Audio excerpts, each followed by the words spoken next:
A quick new idea daily from the world's greatest TEDx talks. I'm your host, Atossa Leoni, and this is TEDx Shorts. Michelle Alexander is a civil rights advocate and author of the New York Times bestseller, The New Jim Crow. She suggests the modern racial caste system in the United States is alive and well, most observable in the policies and law enforcement strategies targeting people of color for mass incarceration. In her 2013 talk, Michelle offers a sobering history and a look at how we can work towards breaking this system of racial control. I'm here to talk about our criminal justice system, a system of mass incarceration, a penal system unprecedented in world history. I now believe we have not truly ended racial caste in America. We've merely redesigned it. Now, I find that these days when I tell people that I now believe that our system of mass incarceration is like a new Jim Crow, a new caste-like system, people typically react with shocked disbelief.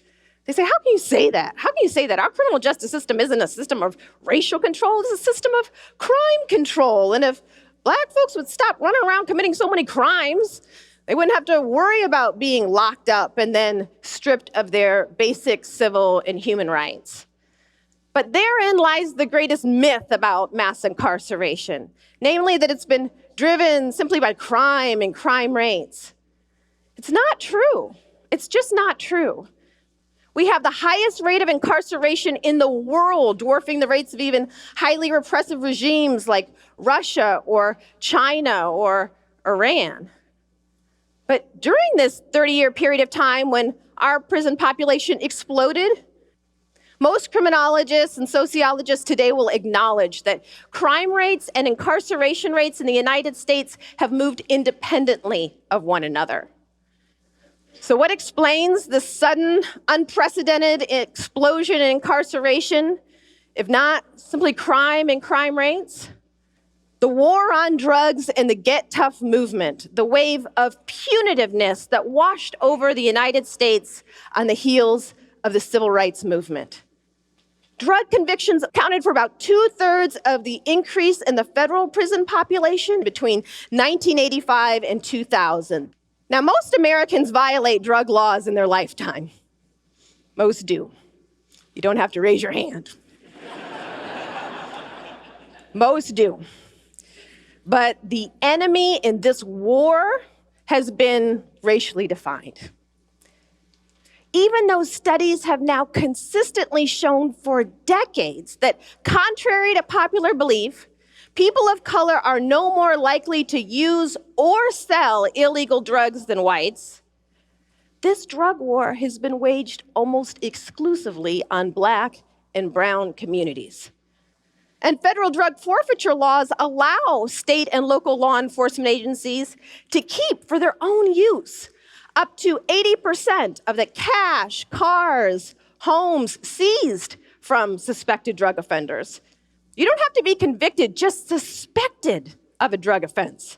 And law enforcement can seize the cash out of your pocket, out of your home, take your car, sell it, keep the proceeds, thus giving law enforcement a direct monetary interest, not in ending drug abuse or drug addiction or drug-related harm, but in the longevity of this war itself. And the U.S. Supreme Court, far from resisting the rise of mass incarceration and the targeting of poor communities of color, the U.S. Supreme Court has eviscerated Fourth Amendment protections against unreasonable searches and seizures, giving the police license to stop, frisk, search just about anyone, anywhere, without a shred of evidence of any criminal activity, as long as they get consent, which is really just compliance. So what do we do? What do we do? Well, my own view is that nothing short of a major social movement has any hope of ending mass incarceration in the United States. And if you imagine that surely something less could do, somehow we could tinker with this machine and get it right. Consider the sheer scale of this system. This system is now so deeply rooted in our social, political, and economic structure, it's not going to just fade away or downsize out of sight without a major upheaval, a fairly radical shift in our public consciousness. Now, I know that there's many people today who will say, well, there's just no hope of ending mass incarceration in America. Just as many people were resigned to the old Jim Crow in the South would say, oh, yeah, it's a shame, but that's just the way that it is. I find that so many people of all colors view the millions cycling in and out of our prisons and jails as just an unfortunate but basically inalterable fact of American life. Well, I am confident that Martin Luther King Jr. and Rosa Parks and Ella Baker and Ann Braden and all those young people who risked their lives getting on buses and taking freedom rides through the South to end the old Jim Crow, they would not be so easily deterred. So I believe we have got to pick up where they left off and do the hard work of movement building on behalf of poor people of all colors.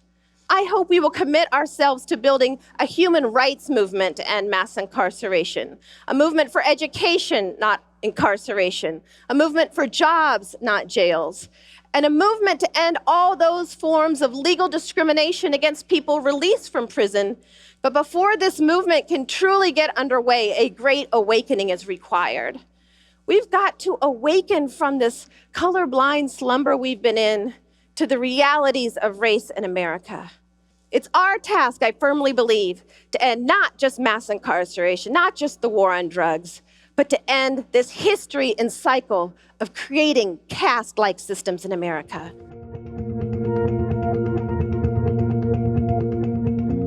The TEDx talk you just listened to was recorded in Columbus, Ohio. All TEDx events are independently organized by volunteers who believe in TED's mission of ideas worth spreading. Special thanks to the organizing team at TEDxColumbus. Want to listen to more TEDx talks? Explore the entire archive on the TEDx YouTube channel. I'm Atossa Leoni. Thanks for listening, and see you tomorrow.